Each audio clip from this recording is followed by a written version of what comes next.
Super बाजार cooperative Kankavli Sindhudurg जिल्ह्यातील एकमेव वातानुकूलित सुपर बाजार। पत्ता सुपर बाजार Mumbai Goa highway SM high school समोर कणकवली।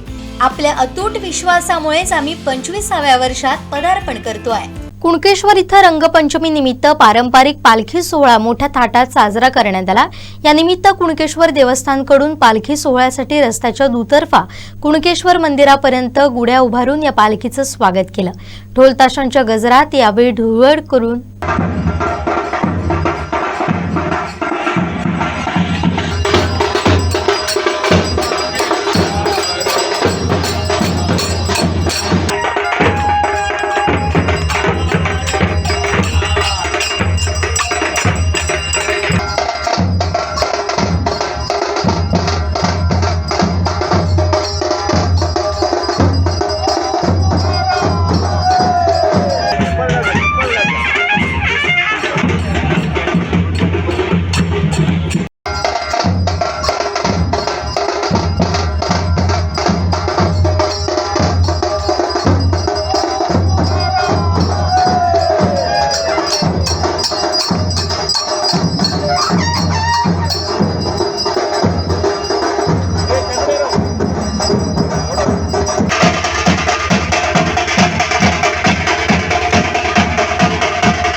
होळीच्या पहिल्या दिवशी सर्व गाव एकत्र येऊन होळी तोडते। होळी तोडून आणून होळीची पूजा वगैरे करून कवळ घालून आग लावते त्याला कवळाला। त्याच्यानंतर दुसऱ्या दिवशी सोंड मारण्याचा कार्यक्रम होतो आणि तिसऱ्या दिवसापासून गावात घरोघर निशाण फिरण्याची पद्धत आहे, तमाशा फिरण्याची पद्धत आहे, खेळे फिरण्याची पद्धत आहे। ही पिढीनपिढी चालू आहे। ती परंपरा अजूनही तशीच चालू आहे।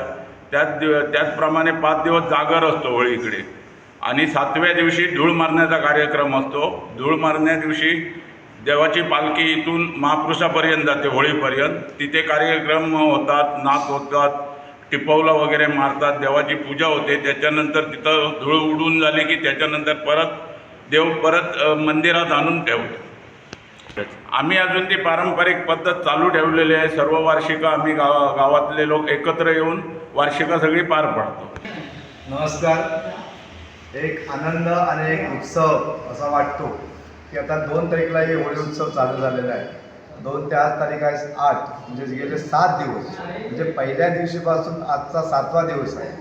या आता मागे सांगितलं होळी तोडली जाते, ती घातली जाते, त्याप्रमाणे पुढच्या गोष्टी चालू होतात आणि याचा एक पारंपरिक अशी विषय आहे की हे सगळे तमाशा किंवा खेळे किंवा निशाण याचा पूर्ण टिपऱ्याचे खेळे, कपडे खेळे हे जे काही विषय आहे पारंपरिक आहे ते त्याप्रमाणे त्याचं नियोजन केलं जातं। आता इथं जो आपले तमाशा आहे त्या तमाशाचं 2 वाडीवार त्याचं नियोजन केलं जाते, ते पूर्ण पंचोपशीत फिरतं।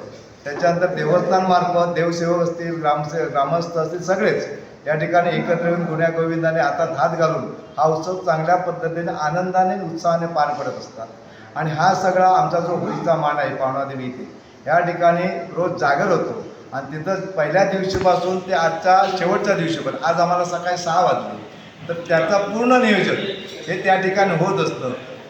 उद्या कुठे जाणार, परवा कुठे जाणार ह्याचं पूर्ण नियोजन आपल्या देवस्थान ट्रस्ट किंवा देवसेवकांनी ग्रामस्थ या सगळ्यांनी ठरवलेलं असतं आणि ह्याच्यात महत्त्वाचं म्हणजे विकासात्मक प्रगतीत्मक काही ज्या गोष्टी असतात त्याही त्या मांडावर हाताळल्या जातात. काय कोणाचे प्रॉब्लेम असतील, काय कोणाचे प्रश्न असतील, त्या विचारांची देवाणघेवाण आजही केली जाते. आज थोडक्यात सांगायचं म्हणजे ही काय पारंपरिक पद्धत गेली कित्येक 1100 म्हणजे ऐतिहासिक त्या शिवकालीनपासून आजपर्यंत जी चालत आली आहे ती आजही पद्धत त्या लेवलने आत्ताचाही बदल जो काय बदल ज्या दुनियेत आता जगात जो झालेला आहे तरी आजही आमच्या ग्रामस्थांनी सर्व देवसेवकांनी हा जो अमूल्य ठेवा आहे हा ठेवा आजही जपलेला आहे. आणि सगळं करत असताना आम्हाला आता आम्ही ट्रस्टी आहोत, सगळे आहोत, देवसेवक आहोत, हे सगळे काम करत असताना कार्यकर्ते एक प्रेरणा येते, एक जोश येते आणि एक ताकद, एक भविष्यात आपल्याला पुढे चालण्यासाठी जो आनंद मिळतो तोच खरा आनंद या ठिकाणी आपण द्विगुणित होतो. आणि सगळ्यांचं जे काय मनोकामना असतील, जे काय इच्छा असतील, जे काय विचार असतील, जे काय स्वप्न असतील ते सर्व साकार होतात आणि सगळी कृपा आमच्या शिवशंभूची ऊर्जास्थानाची महास्थानाची आज स्वयंभू श्रीदेव कुणकेश्वर कोकणची काशी या स्थानाची आहे. हे आम्हाला अभिमान आहे, आज आम्ही सांगतो. धन्यवाद.